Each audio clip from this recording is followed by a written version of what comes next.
Hello guys, welcome back to my YouTube channel.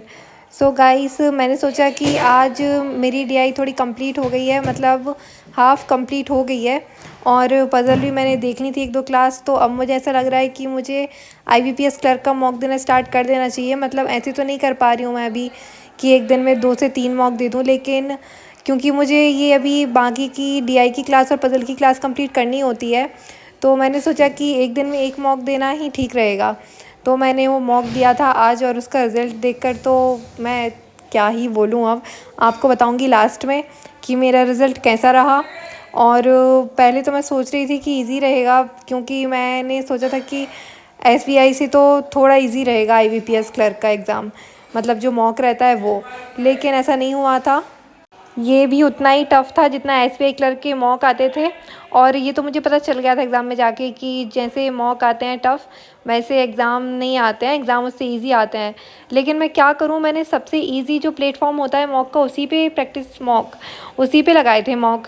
और उसी पे मुझे टफ़ लगा। तो मुझे समझ में नहीं आ रहा कि अगर मैंने यस मॉक पे लगा लिया तो पता नहीं क्या होगा, मेरे माइनस में नंबर तो नहीं आ जाएंगे। तो मैं सोच रही थी कि थोड़ी और अच्छे से प्रैक्टिस करनी होगी मुझे।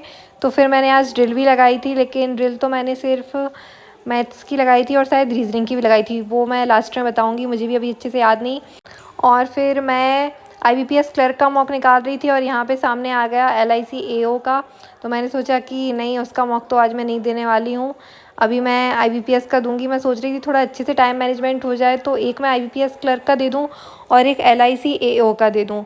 क्योंकि अभी अगर टाइम मैनेजमेंट नहीं हो पाएगा ना, तो ये नहीं हो पाएगा कि दोनों एग्ज़ाम के मॉक मैं एक ही दिन में दे पाऊँ। तो फिर अभी कल से अच्छे से टाइम मैनेजमेंट करूँगी और कल से दोनों एग्ज़ाम के मॉक देने का सोच रही हूँ मैं। बट आज तो मैंने एक ही दिया था और उसका रिज़ल्ट भी इतना अच्छा खासा कोई नहीं रहा था। ये जो पुराने मॉक हैं ये मेरी दीदी ने दिए हैं, मेरे इतने अच्छे नंबर तो नहीं आ सकते हैं, क्योंकि पता नहीं क्या मैं प्रैक्टिस कम करती हूँ या पढ़ाई कम करती हूँ।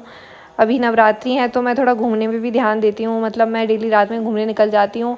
और आज गरबा में जाने वाली थी मैं, लेकिन यहाँ पे इतनी बारिश हो रही है, एमपी से हूँ मैं, तो हम लोग गरबा में नहीं जा पाए और जो गरबा था वही कैंसिल हो गया। शायद वो अब 6 को होगा, लेकिन मेरा एग्ज़ाम है 5 को।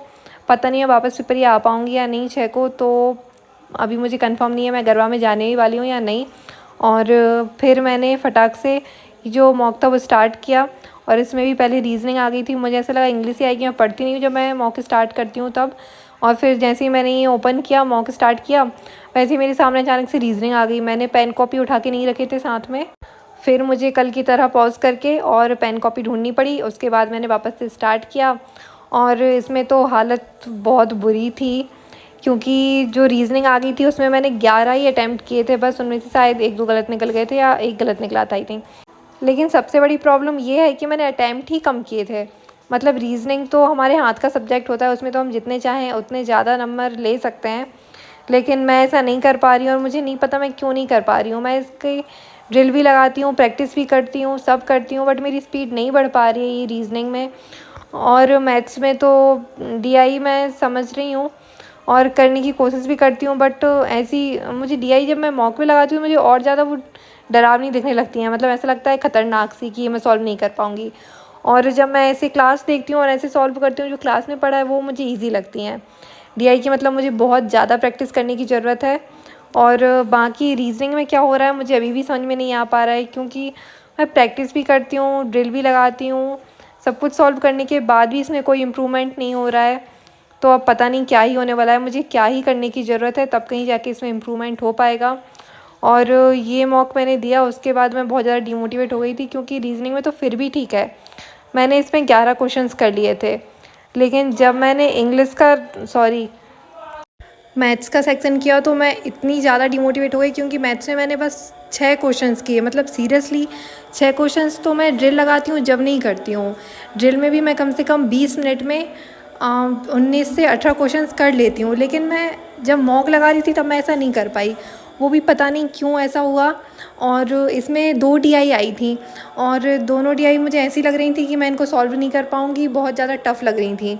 और फिर जो क्वेश्चंस आए थे सिंप्लीफिकेशन के, वो भी मुझे टफ़ लग रहे थे। मतलब वो सिंप्लीफिकेशन में अप्रॉक्सीमेशन के आए थे, और ये जो नॉर्मल क्वेश्चंस रहते हैं वैसे नहीं आए थे, बहुत ज़्यादा डेसिमल वाले आए थे। तो मैं उनको देखकर ही हार मान गई और मैंने कहा कि मैं इनको सॉल्व नहीं कर पाऊँगी क्योंकि ये बहुत ज़्यादा टफ़ दिख रहे हैं मेरे को। फिर मैंने बाकी के क्वेश्चंस आगे बढ़ा के देखे तो पता चला कि इतने सारे क्वेश्चंस जो हैं वो अर्थमेटिक के हैं। मतलब उनमें से बहुत ही कम क्वेश्चंस थे जो कि सिंप्लीफिकेशन के थे और 2 डीआई थी वो इतनी ज़्यादा टफ़ थी कि वो मुझसे हुई नहीं। मतलब डिग्री वाली थी और अभी मैंने डिग्री वाली नहीं पढ़ी हैं, परसेंटेज वाली पढ़ ली हैं और शायद नेक्स्ट क्लास में पढ़ाने वाले हैं सर डिग्री वाली, बट अभी तक तो मैंने नहीं पढ़ी हैं तो इसलिए वो मुझसे हो भी नहीं पाई थी, तो मैंने उनको छोड़ दी थी। तो इतने कम क्वेश्चंस आने के कारण मेरे नंबर इतने कम आए इसमें, मतलब 22 नंबर आए। इतने नंबर अगर एग्ज़ाम में आ गए तो मैं क्या ही करूँगी, चुल्लू पर पानी ढूँढूँगी भाई मैं। और मुझे लग ही नहीं रहा है कि मुझे एग्ज़ाम देने जाना चाहिए, बट मैं जाऊँगी और सोच रही हूँ कि अभी जितने भी दिन बचे हैं 7 से 8 दिन बचे हुए हैं, तो इनमें मुझे अच्छे से प्रैक्टिस करनी है जिससे नंबर में इंक्रीज़मेंट हो ही जाए। लेकिन मुझे बिल्कुल भी रीज़निंग में समझ में नहीं आ रहा है कि मुझे रीज़निंग में क्या करना चाहिए। मैं ऐसे ड्रिल लगाती हूँ, ऐसे करती हूँ तो मुझसे क्वेश्चंस बन जाते हैं। मतलब पज़ल भी मैं सॉल्व कर लेती हूँ, सिटिंग अरेंजमेंट भी मैं सॉल्व कर लेती हूँ, लेकिन जब मैं उनको ये मॉक में करती हूँ तो भी नहीं हो पाता है।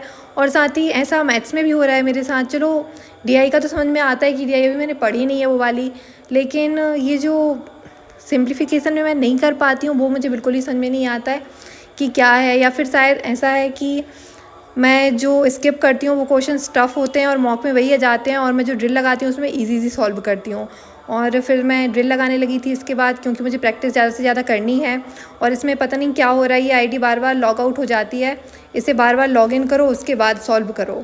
तो फिर पहले मैंने इसमें पज़ल की सॉरी इसमें पहले रीज़निंग की मैंने लगाई थी ड्रिल और उसमें मेरे नंबर आए थे 12।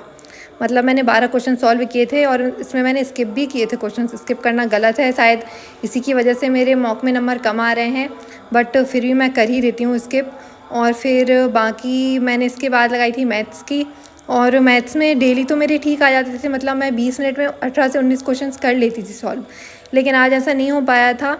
आज तो ऐसा हुआ था कि मैं 20 मिनट में 11 क्वेश्चंस कर पाई थी और मैंने स्किप भी ज़्यादा किए थे। मतलब ऐसा होता कि अगर स्किप कम करती और उसके बाद इतने होते तो भी ठीक था, लेकिन मैंने जितना स्किप करती हूँ उतना ही स्किप किया था और उसके बाद कम ही क्वेश्चंस मैं सॉल्व कर पाई थी। तो पता नहीं मेरी स्पीड को क्या हो गया, मॉक में भी कम ही सॉल्व किए मैंने और यहाँ पे जो ड्रिल लगाई इसमें भी कम ही सॉल्व किए। पता नहीं मेरा एग्ज़ाम में क्या ही होने वाला है, लेकिन कोई बात नहीं, अभी 7 से 8 दिन है, इनमें मुझे अपना बेस्ट देना है। मतलब ज़्यादा से ज़्यादा प्रैक्टिस करनी है जिससे थोड़ा बहुत तो इंक्रीज़मेंट हो ही जाए। मेरे नंबर 40-45 के आसपास तो पहुंच जाएं कि थोड़ा मैं प्रीलिम्स क्लियर करने के आसपास पहुंच जाऊं, कट ऑफ निकल जाए, क्लियर हो जाए मेरा। बट देखते हैं, अब मैं आगे और प्रैक्टिस करती हूँ। सो गाइस, आप लोग भी कमेंट में बताना कि आप लोगों की तैयारी कैसी चल रही है। मैं अपना ब्लॉग यहीं ख़त्म करती हूँ। बाय।